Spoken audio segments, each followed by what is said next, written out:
A santa convocação da Páscoa chegou. Hoje, vamos tomar um tempo para compartilhar a palavra de Deus com o sermão intitulado A Páscoa e a Família de Deus. Quando consideramos pela primeira vez o assunto de nossa alma, chegamos a compreender que no passado vivemos uma vida verdadeiramente gloriosa com Deus no reino dos céus.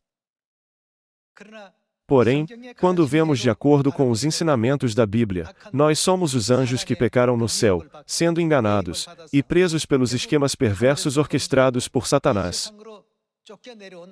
Como consequência, fomos expulsos a esta terra. Todos os seres humanos que vivem na terra são pecadores que foram expulsos do reino dos céus. Para dar a eles o perdão de pecados e trazê-los de volta ao eterno lar celestial, Deus veio a esta terra e estabeleceu a verdade da Páscoa da nova aliança. Portanto, ninguém pode entrar no reino dos céus sem guardar a Páscoa. É por esse motivo que hoje, como membros da família celestial, estudaremos cuidadosamente a Bíblia e examinaremos os ensinamentos sobre a Páscoa, onde Deus prometeu o perdão de pecados e a vida eterna. Primeiro, refletindo sobre o título do sermão de hoje, A Páscoa e a Família de Deus, vamos confirmar se somos ou não membros da família de Deus. Muitas pessoas pensam que Deus Pai é apenas um título, semelhante a como eles se dirigem a um professor na escola ou a um professor na universidade. Porém, não é apenas um título. Há uma relação real entre Deus Pai e seus filhos.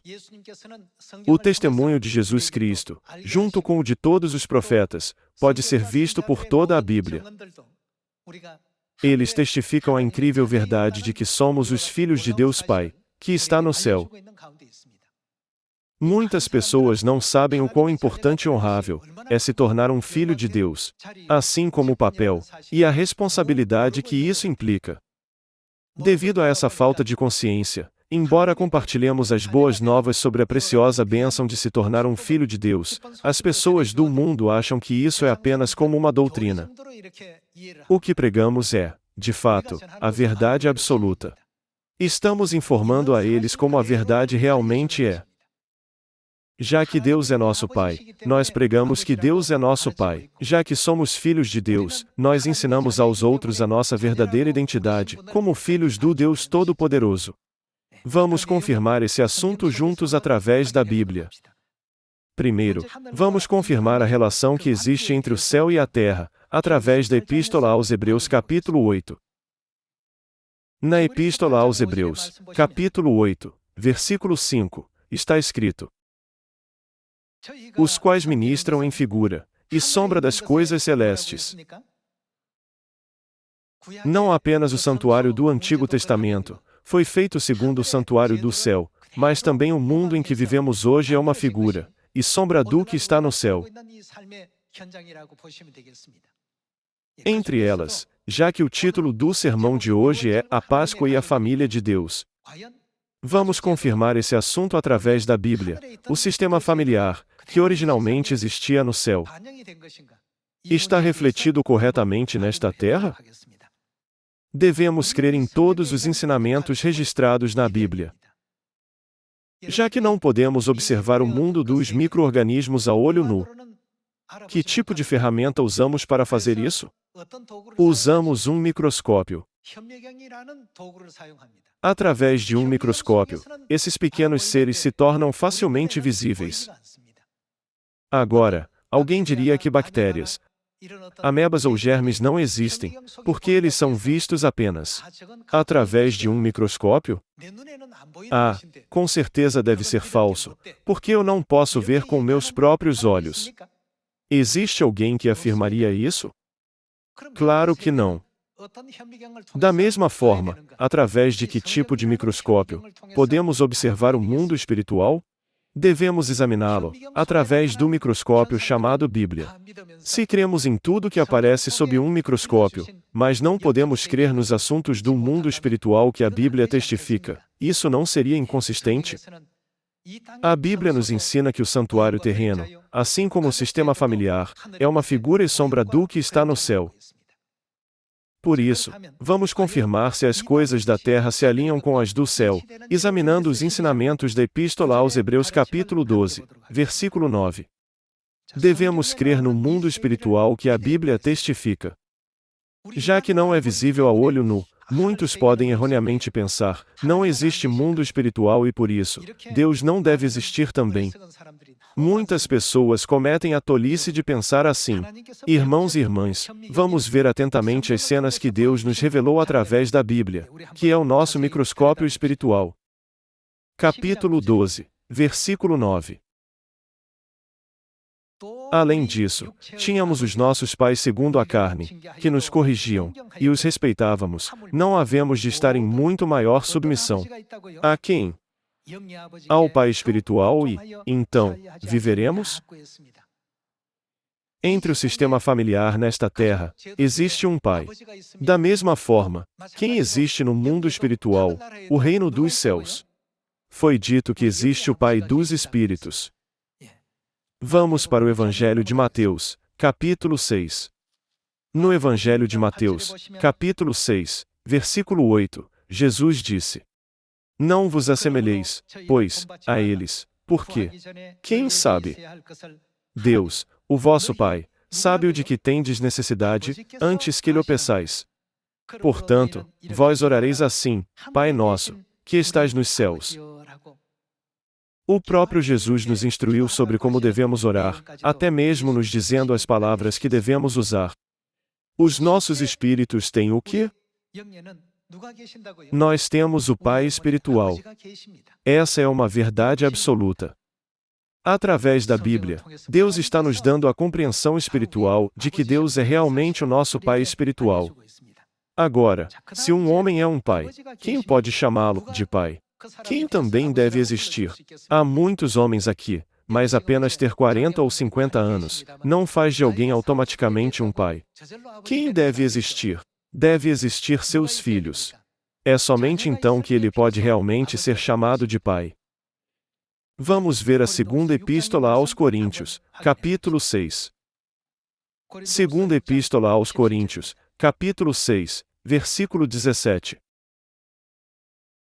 Por isso, retirai-vos do meio deles, separai-vos, diz o Senhor, não toqueis em coisas impuras, e eu vos receberei. Serei. Quem Deus será para nós? Vosso Pai, e vós sereis para mim. Quem seremos para Deus? Filhos e filhas. Quem falou essas palavras? Vamos continuar lendo. Quem disse estas palavras? Diz o Senhor Todo-Poderoso. Deus declarou: Eu serei vosso Pai, e vós sereis para mim, filhos e filhas. Em outras palavras, vocês serão meus filhos. Isso é o que Deus disse. Essas não são as palavras de qualquer um, mas essas são as palavras ditas pelo próprio Deus, que foram registradas literalmente na Bíblia. Assim como Pai, Filho e Filha existem nesta terra, sem dúvida, existe Deus Pai e seus filhos e filhas no céu, o mundo espiritual. Esse não é o fim dessa relação. Entre os membros da família nesta terra, não existe também uma mãe? Então, não deve haver alguém no mundo espiritual também? Somente então seria logicamente consistente dizer que as coisas terrenas são uma figura e sombra das coisas celestiais. Vejamos a Epístola aos Gálatas, capítulo 4, versículo 26. Mas a Jerusalém lá de cima. Lá de cima aqui indica o céu. Portanto, a Jerusalém que está no céu é livre, a qual é? Quem é ela? Nossa mãe. Essa mãe não se refere à nossa mãe física. Ao contrário, a Bíblia nos informa que a Jerusalém lá de cima, ou seja, a Jerusalém celestial, é livre e ela é a nossa mãe. A Bíblia também nos desperta para o fato de que há um Pai espiritual, filhos e filhas espirituais, e até uma mãe espiritual, ou seja, a mãe celestial que nos dá a vida espiritual. Deus nos revelou que assim como há uma família física nesta terra, Há uma família espiritual no céu. O que os membros da família têm em comum? Eles compartilham o mesmo sangue. Portanto, quando discutimos o sistema familiar, não podemos ignorar o significado dessa relação ser ligada pelo sangue. Como diz o ditado, o sangue é mais espesso que a água, mesmo quando os irmãos brigam. Pouco tempo depois, eles brincam, conversam, dividem a comida e sorriem um para o outro. Esse vínculo inquebrável existe, porque eles fazem parte da mesma família. Por outro lado, porém, se há uma briga ou um problema entre pessoas que não são ligadas pelo sangue, geralmente é um pouco difícil de resolver. Esse é o caso daqueles que não são parentes de sangue. Então, e a família espiritual? Eles são espiritualmente ligados pelo sangue. Qual o regulamento da verdade Deus estabeleceu nesta terra, para que não nos esqueçamos disso? A Páscoa.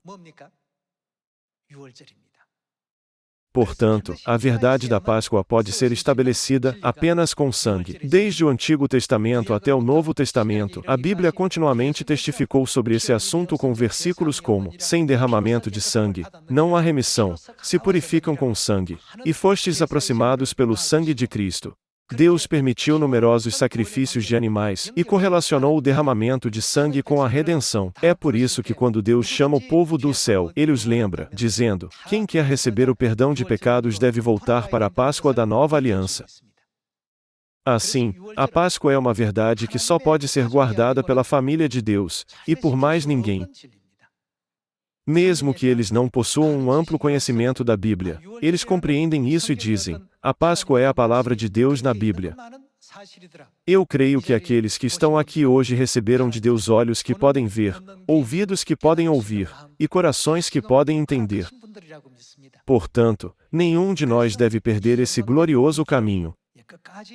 Todos nós devemos nos esforçar para entrar no reino dos céus. Então, vamos descobrir como uma relação de sangue espiritual pode ser estabelecida através da Páscoa, indo para o Evangelho de João capítulo 6. João, capítulo 6, versículo 53. Vejamos o versículo 53. Respondeu-lhes Jesus: em verdade vos digo, se não comerdes a carne do Filho do Homem, e não beberdes o seu sangue, não tendes vida em vós mesmos.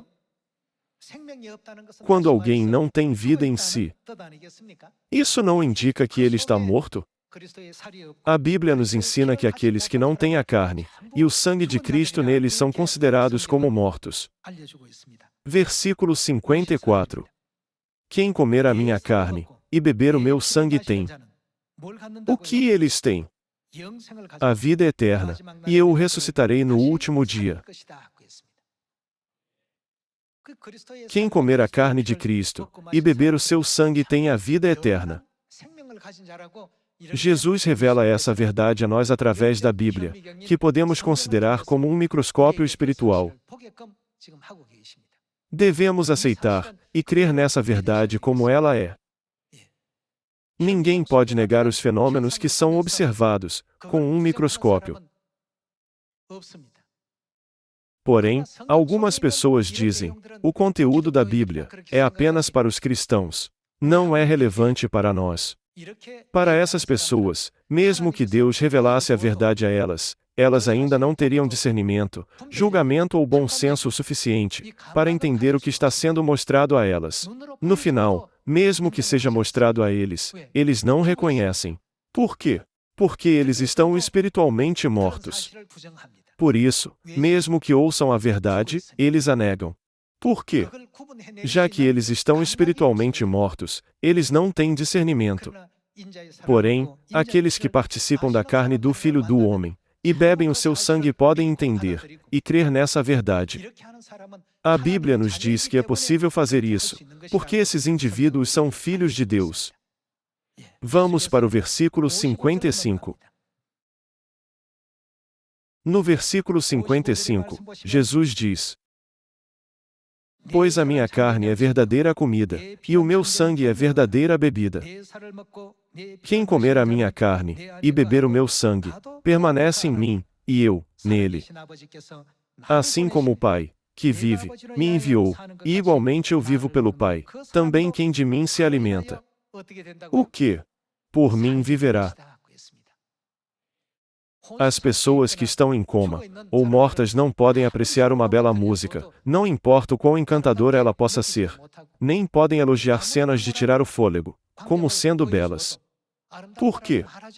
Porque elas estão mortas. Em um estado sem vida, elas são incapazes de compreender, ou experimentar qualquer coisa. Nós, portanto, devemos ter vida. Então, como podemos ter vida? Devemos comer a carne do Filho do Homem, e beber o seu sangue. Quando a carne e o sangue de Cristo existem dentro de nós, recebemos esse título de Deus. Que título é esse? Nós recebemos o título de meus filhos, de Deus. Em outras palavras, nós nos tornamos os filhos de Deus, que herdam a carne e o sangue de Deus, nossos pais espirituais. Quem é Deus? Ele não é o Rei dos Reis, e o Senhor dos Senhores, que reina sobre todo o universo? Ele não é o Criador que fez os céus, a terra e tudo o que neles há com a sua palavra? Ele não é aquele que dividiu o mar vermelho com a sua palavra, e fez chover maná do céu, para os israelitas por 40 anos? Nós somos realmente os filhos e filhas do Deus Todo-Poderoso. Nosso status atual nesta terra pode parecer insignificante, seguindo ordens de nossos chefes em nosso trabalho. Porém, essa não é, de forma alguma, nossa verdadeira identidade. Agora estamos vivendo dessa forma temporariamente, enquanto vivemos neste mundo pecaminoso como estrangeiros. Porém, o que acontecerá conosco diante de todas as pessoas do mundo, assim que a nossa natureza inerente, como membros da família de Deus, for revelada? Não apenas receberemos louvor e honra, mas também seremos a cabeça de todas as nações, e não a cauda. Foi Deus quem fez essa promessa a nós. Hoje, nós herdamos a carne e o sangue de Deus, e nos tornamos seus filhos.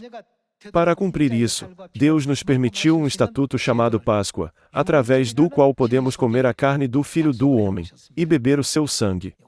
Essa Páscoa é realmente de grande importância, para a família celestial. Vamos ver o Evangelho de Mateus, capítulo 26, versículo 17. No Evangelho de Mateus, capítulo 26, versículo 17, está escrito: No primeiro dia da festa dos pães asmos, vieram os discípulos a Jesus e lhe perguntaram: Onde queres que te façamos os preparativos para comeres a Páscoa?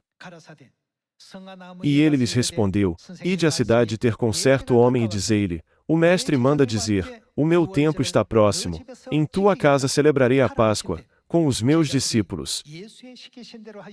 E eles fizeram como Jesus lhes ordenara, e prepararam a Páscoa. Até esse momento, os judeus guardavam a Páscoa matando cordeiros e bodes, mas Jesus preparou a Páscoa com pão e vinho. Vamos para o versículo 26. Versículo 26. Enquanto comiam, tomou Jesus. O que ele tomou? Um pão e, abençoando-o, o partiu, e o deu aos discípulos dizendo: Tomai, comei, isto é o meu corpo. A seguir, tomou um cálice e, tendo dado graças, o deu aos discípulos, dizendo: Bebei dele todos. Porque isto é: de quem é o sangue? O meu sangue, o sangue da nova aliança, derramado em favor de muitos, para a remissão de pecados. O pão da Páscoa representa o santo corpo de Cristo, e o vinho da Páscoa representa o sangue que Cristo derramou na cruz. Ele disse: Porque isto é o meu sangue, o sangue da nova aliança, derramado em favor de muitos, para a remissão de pecados. O que ele disse sobre aqueles que não participaram da sua carne e do seu sangue? Eles não têm vida. Eles são considerados mortos, enquanto aqueles que participam dela têm a vida eterna. Deus fez uma distinção vital entre os dois. Hoje, vamos comer o pão da Páscoa e beber o vinho da Páscoa, de acordo com esse ensinamento. Essa cerimônia será conduzida seguindo a ordenança prometida por Deus. Aqueles que têm a carne e o sangue de Cristo são membros da família de Deus. Com isso, Deus distingue entre seus filhos e aqueles que não são, assim como entre aqueles que receberão o perdão de pecados e aqueles que não receberão. Por esse motivo, qual significado Deus colocou no vinho da Páscoa? O que Deus nos ensinou sobre o seu sangue? Ele disse: "Isto é o meu sangue, derramado em favor de muitos, para a remissão de pecados." Isso é extremamente importante. O que acontecerá com aqueles que não têm o sangue de Cristo? Eles nunca poderão fazer parte da família celestial. Eles certamente não podem se tornar filhos de Deus, nem têm o direito de chamar Deus de Pai. Aqueles que guardam a Santa Páscoa da Nova Aliança hoje, estão confiantes de que Deus é o seu Pai. É a verdade inegável. Vamos reafirmar esse fato indo para o Evangelho de Lucas capítulo 22.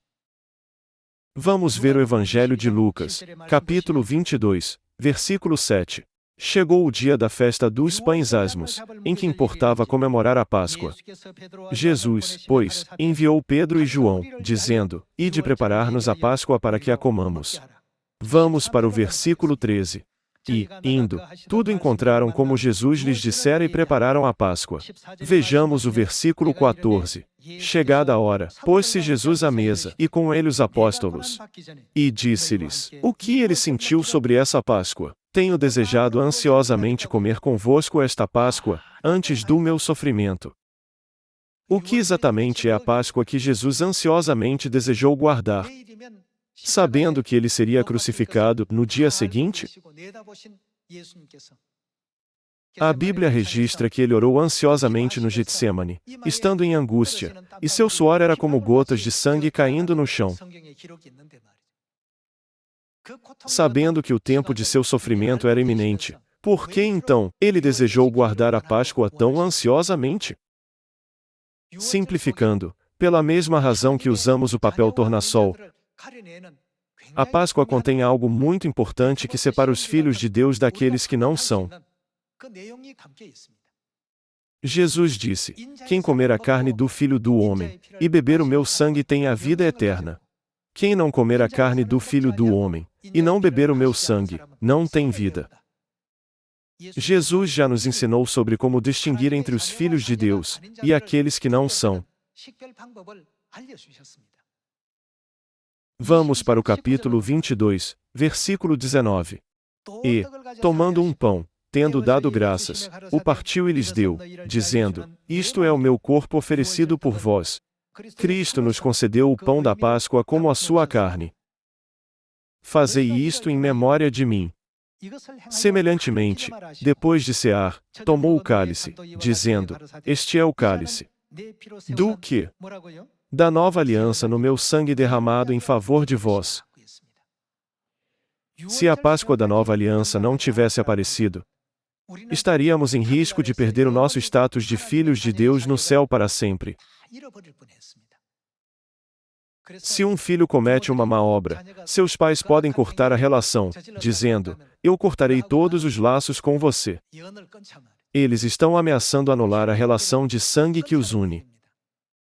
Essa era a nossa situação. Porém, como Deus restaurou essa relação entre nós? Ele a restaurou através do pão e do vinho da Páscoa. Deus abriu o caminho da verdade chamado de Nova Aliança. Muitas pessoas no mundo consideram esses ensinamentos da Bíblia como absurdos. Eles são como alguém que diz: amebas e bactérias só podem ser vistas com um microscópio. Então, elas não existem já que são invisíveis a olho nu.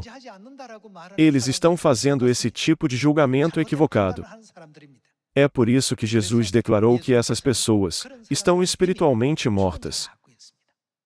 Por que eles não conseguem discernir corretamente? Por que eles são incapazes de fazer julgamentos corretos? Porque eles estão mortos. E quanto aos vivos, eles creem. Assim, como eles consideram o pão e o vinho, a Páscoa e a nova aliança, eles não aceitam, recebem e creem em todas as verdades? A Páscoa que guardamos hoje é a verdade suprema que nos reconecta com Deus. Através da Páscoa, recuperamos o nosso direito de ser seus filhos. Para realizar isso, Cristo não se tornou a realidade do sacrifício de expiação, que foi oferecido no altar do Holocausto, por todo o longo período de 1500 anos no Antigo Testamento? Refletindo sobre todos esses assuntos, podemos ver o grande significado do sangue. Por esse motivo, aqueles que possuem a carne e o sangue de Deus dentro deles podem chamar Deus de Abba, Pai. Eles são os únicos que têm esse direito. Vejamos a primeira epístola aos Coríntios, capítulo 10, versículo 16. Capítulo 10, versículo 16. Porventura, o cálice da bênção que abençoamos não é a comunhão da comunhão do quê? Do sangue de Cristo? O pão que partimos não é a comunhão do corpo de Cristo? O que é esse cálice da bênção, que participa do sangue de Cristo, e o pão que partimos, que participa do corpo de Cristo? É o pão e o vinho da Páscoa. O vinho da Páscoa não é a comunhão do sangue de Cristo? E o pão da Páscoa não é a comunhão do corpo de Cristo?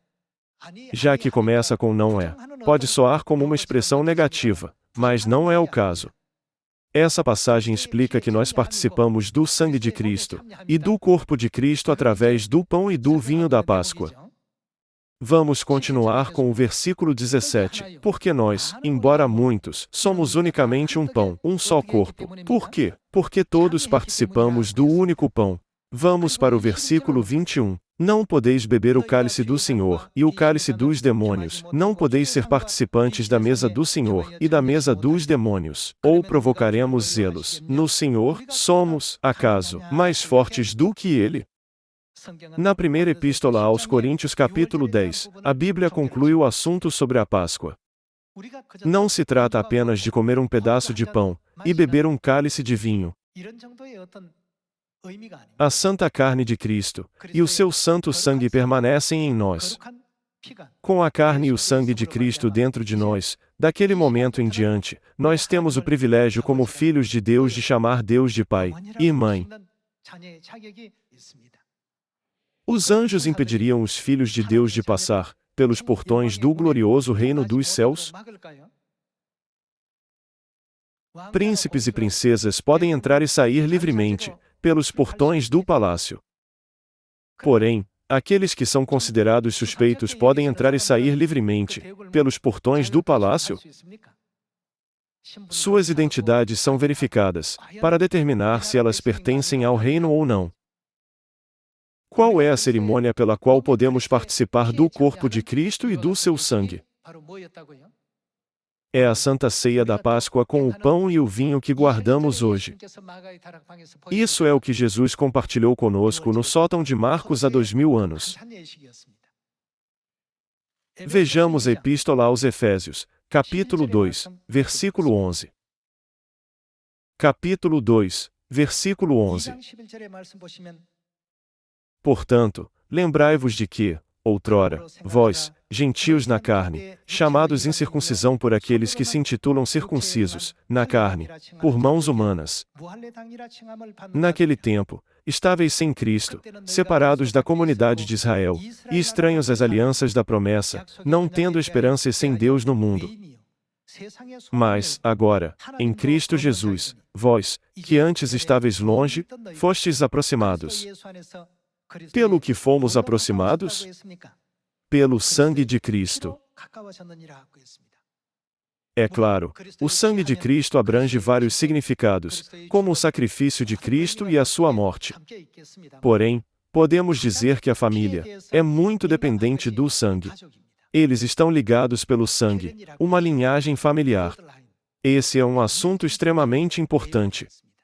Versículo 14. Porque Ele é a nossa paz, o qual de ambos fez um, e, tendo derribado a parede da separação que estava no meio, a inimizade, aboliu, na sua carne, a lei dos mandamentos na forma de ordenanças, para que dos dois criasse, em si mesmo, um novo homem, fazendo a paz. Versículo 16. E reconciliasse ambos em um só corpo com Deus, por intermédio da cruz, destruindo por ela a inimizade. Vamos para o versículo 19. Assim, já não sois estrangeiros e peregrinos, mas concidadãos dos santos, e sois, o quê? Da família de Deus. Os que estão ligados pelo sangue, são agora membros da família de Deus. Na versão da Nova Tradução na linguagem de hoje, está descrito como: vocês são cidadãos que pertencem ao povo de Deus, e são membros da família dele. Então, o que nos torna família de Deus? Vamos ser um pouco mais específicos. A Bíblia nos ensina que nos tornamos membros da família de Deus, através do sangue da verdade da Páscoa da Nova Aliança.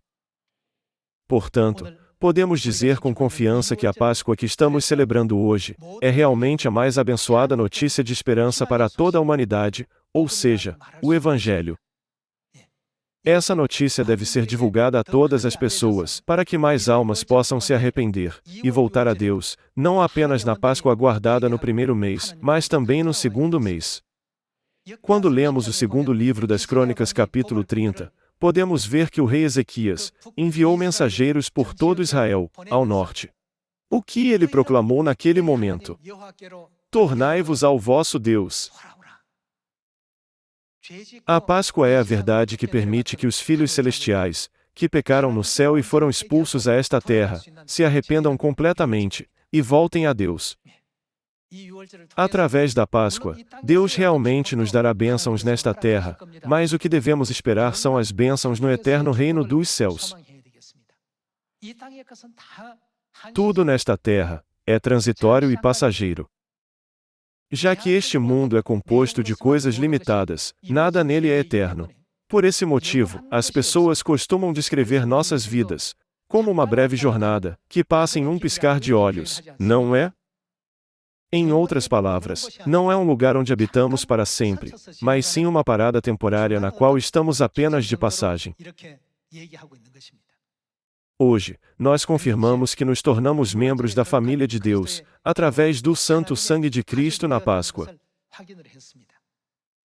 2000 anos atrás, no sótão de Marcos, Jesus disse: tenho desejado ansiosamente comer esta Páscoa.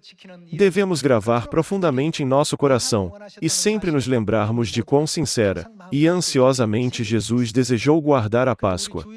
Porém, olhem ao nosso redor, não há igreja que guarda a Páscoa.